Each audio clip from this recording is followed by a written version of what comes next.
آپ کسی خارجی کے سامنے علی کا نام لے لیں ان کو بڑی تکلیف ہو جاتی ہے۔ اسی طرح سے ایک دوسرا فرقہ ہے جو روافض کا ہے، رافضیوں کا ہے، ان کے سامنے آپ حضرت عثمان ذو النورین کا نام لے لیں انہیں بڑی تکلیف ہو جاتی ہے۔ اور معاذ اللہ رب العالمین حضرت عثمان غنی رضی اللہ تعالیٰ عنہ کی شان اقدس میں گستاخیاں کرتے ہیں۔ مولاي صل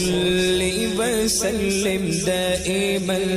ہمارے چینل کو سبسکرائب کریں اور بیل آئیکن دبانا نہ بھولیں۔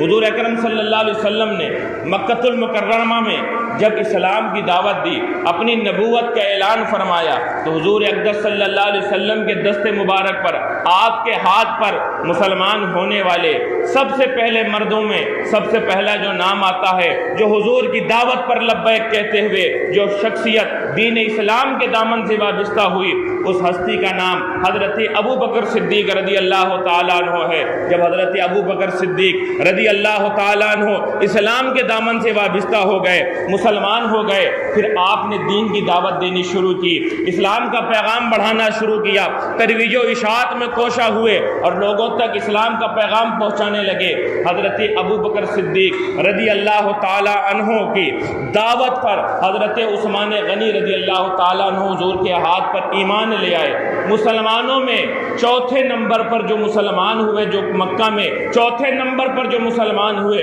ان کا نام حضرت عثمان ذو النورین ہے۔ حضور پر بچوں میں سب سے پہلے ایمان لانے والے شیر خدا فاتح خیبر حضرت علی المرتضیٰ رضی اللہ تعالیٰ عنہ ہیں۔ مردوں میں سب سے پہلے ایمان لانے والے حضرت ابو بکر صدیق رضی اللہ تعالیٰ عنہ ہیں، اور عورتوں میں سب سے پہلے ایمان لانے والی حضرت خدیجۃ الکبریٰ رضی اللہ تعالیٰ عنہ ہیں۔ اور ان تینوں لوگوں کے مسلمان ہونے کے بعد سب سے پہلے مسلمان ہونے والی ہستی کا نام حضرت عثمان رضی اللہ تعالیٰ عنہ۔ حضرت عثمان ذو النورین رضی اللہ تعالیٰ عنہ جب حضور اکرم صلی اللہ علیہ وسلم کے دست حق پرست پر اسلام لے آئے اور مسلمان ہو گئے، آپ کا شمار مکہ کے بڑے مالداروں میں ہوتا تھا۔ عثمان غنی آپ کو اسی بنا پر کہا ہی جاتا ہے کہ آپ کی مالداری کی مثال دی جاتی تھی۔ آپ مکہ کے سب سے بڑے دولت مند تھے، سب سے بڑے مالدار تھے، لیکن جب اسلام کے دامن سے وابستہ ہوئے تو اللہ تعالیٰ نے مسلمانوں کے لیے آپ کے ذریعے سے مال کا ایسا انتظام کیا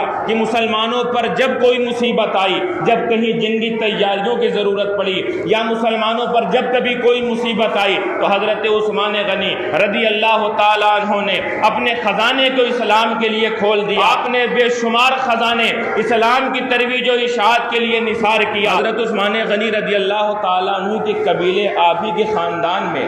ابو جہل بھی تھا۔ ابو جہل آپ ہی کے خاندان سے تعلق رکھتا تھا، اسلام کا بڑا سخت دشمن، آپ مشہور ہے، آپ لوگ سب لوگ جانتے ہیں، اسلام کا سب سے بڑا دشمن اس کا نام ابو جہل ہے۔ جب حضرت عثمان غنی رضی اللہ تعالیٰ عنہ ایمان لے آئے تو چونکہ ابو جہل آپ ہی کے خاندان کا تھا، رشتے میں چچا لگتا تھا، تو اس نے یہ کیا کہ جب آپ ایمان لے آئے آپ کو ستانا شروع کیا، پریشان کرنا شروع کیا، یہاں تک کہ حضرت عثمان غنی رضی اللہ تعالیٰ عنہ کا سگا چچا جس کا نام حکم تھا، اس نے تو اتنا پریشان کیا کہ حضرت عثمان غنی رضی اللہ تعالیٰ عنہ کو ایک کمرے میں بند کر دیا اور کہنے لگا جب تک تم اسلام کو چھوڑ نہیں دیتے ہو اور پھر سے پلٹ کر اپنے باپ داداؤں کے دین پر نہیں آ جاتے ہو، تب تک میں تمہیں باہر نہیں نکلنے دوں گا۔ اور آگ جلاتا، آگ جلانے کے بعد حضرت عثمان غنی کی ناک میں دھواں چھوڑتا، چٹائی میں لپیٹ کر کے آگ کے قریب لاتا اور دھواں جو ہے وہ چھوڑتا، یہاں تک کہ عثمان غنی بے ہوش ہو جاتے۔ جب ہوش آتا تو کہتا اسلام کو چھوڑ دو ورنہ وہ حشر کروں گا کہ آنے والی نسل کے لیے نشان عبرت بنا دوں گا، تمہاری جان تک لے لوں گا، تمہاری خیر اسی میں ہے کہ محمد عربی کے دامن کو چھوڑ دو۔ حضرت عثمان غنی رضی اللہ تعالیٰ عنہ نے جواب دیا کہ تم یہ تکلیف کی بات کرتے ہو، اگر حضور کے قدموں پر جان کا نذرانہ پیش کرنا ہو تو میں یہ جان کا نذرانہ بھی پیش کر سکتا ہوں، لیکن کہو اپنے آقا سے غداری کر لوں تو میں ایک لمحے کے لیے بھی اپنے آقا سے غداری نہیں کر سکتا۔ آج اس ہستی کے بارے میں لوگ دست کانا کو دراز کرتے ہیں۔ میں کہتا ہوں سنو، یہ جو آج سنی بننے والے کچھ جو شیعوں کے بہکاوے میں، رافضیوں کے بہکاوے میں حضرت عثمان ذو النورین رضی اللہ تعالیٰ عنہ کے بارے میں غلط باتیں کرتے ہیں، گستاخیاں کرتے ہوئے نظر آتے ہیں، میں انہیں پیغام دیتا ہوں، تم شیعوں اور رافضیوں کے دامن سے چنگل مت مارو۔ ارے عثمان ذو النورین اس ہستی کا نام ہے کہ صلح حدیبیہ کے موقع پر کسی دنیا دار نے نہیں، مدینے کے تاجدار نے یہ اعلان فرمایا تھا کہ میرا ہاتھ عثمان کا ہاتھ ہے اور عثمان کا ہاتھ میرا ہاتھ ہے۔ جس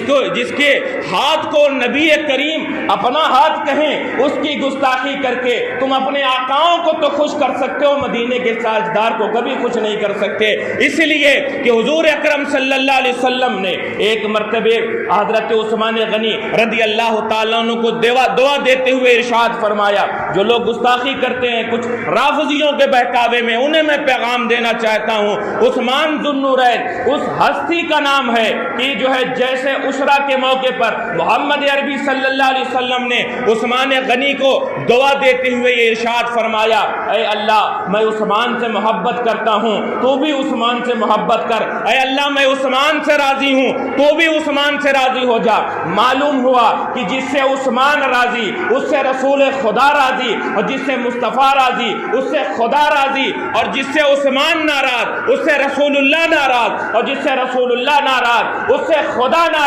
اور نبی کریم صلی اللہ علیہ وسلم اگر کسی سے ناراض ہو گئے تو نہ دنیا میں کامیاب ہو سکتا ہے نہ آخرت میں کامیاب ہو سکتا ہے۔ اس لیے کہ میرے نبی کی شان یہ ہے کہ با خدا خدا کا یہی ہے در، نہیں اور کوئی مفر مکر، جو وہاں سے ہو یہیں آ کے ہو، جو یہاں نہیں وہ وہاں نہیں۔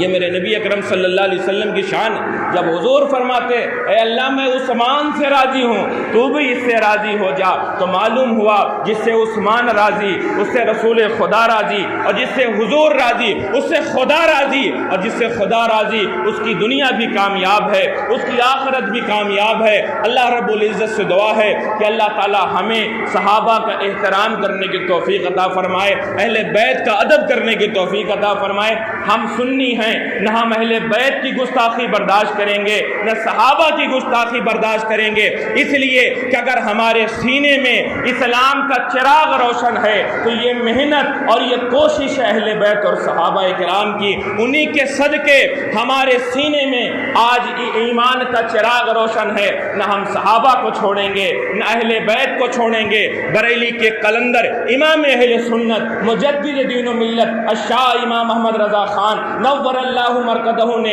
یہ پیغام دیا، اپنا بیڑا پار ہے، اصحاب حضور نجم ہیں اور ناؤ ہے عطرت رسول اللہ کی۔ امام احمد رضا نے یہ پیغام دیا کہ سنی صحابہ کو بھی مانتا ہے، اہل بیت کو بھی مانتا ہے، صحابہ کی بھی تعظیم کرتا ہے، صحابہ کے نام پر بھی اپنی جان نچھاور کرتا ہے، حسین کے نام پہ بھی اپنی جان نچھاور کرتا ہے۔ جو سنی ہوتا ہے وہ اہل بیت کا بھی وفادار ہوتا ہے، صحابہ کا بھی وفادار ہوتا ہے۔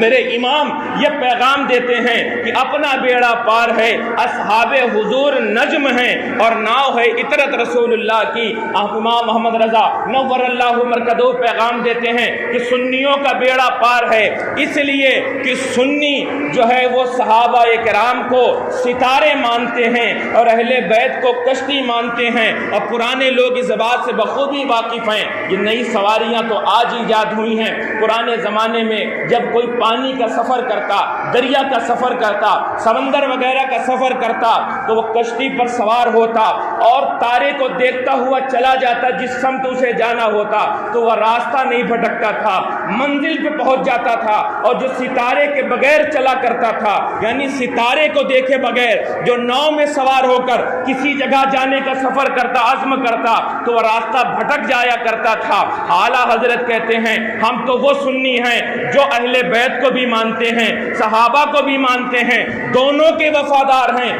صحابہ ہمارے لیے جو ہے ستارے ہیں اور اہل بیت کشتی ہیں، ہم اہل بیت کی کشتی میں سوار ہیں۔ صحابہ ستارے ہیں، ان کے نور سے اپنے راستے کو طے کر رہے ہیں۔ جس طرح ایک دنیا کا آدمی کشتی میں بیٹھ کر ستارے کو دیکھے تو راستہ نہیں بھٹک سکتا، اسی طرح سنیوں کو اللہ نے یہ سعادت دی ہے کہ وہ اہل بیت کی کشتی میں بیٹھ جائے اور صحابہ کی روشنی میں جنت کا راستہ طے کرتا رہے تو وہ جنت میں داخل ہو جائے گا، جنت کا راستہ بھول نہیں سکتا ہے۔ یہ ہمارا پیغام ہے۔ اللہ سے دعا ہے اللہ تعالی ہمیں تمام بزرگوں کا احترام کرنے کی توفیق عطا فرمائے، گستاخوں، بے ادبوں اور باطل فرقوں کے شر اور فساد سے بچنے کی توفیق عطا فرمائے۔ وآخر دعوانا الحمدللہ رب العالمین۔ السلام علیکم۔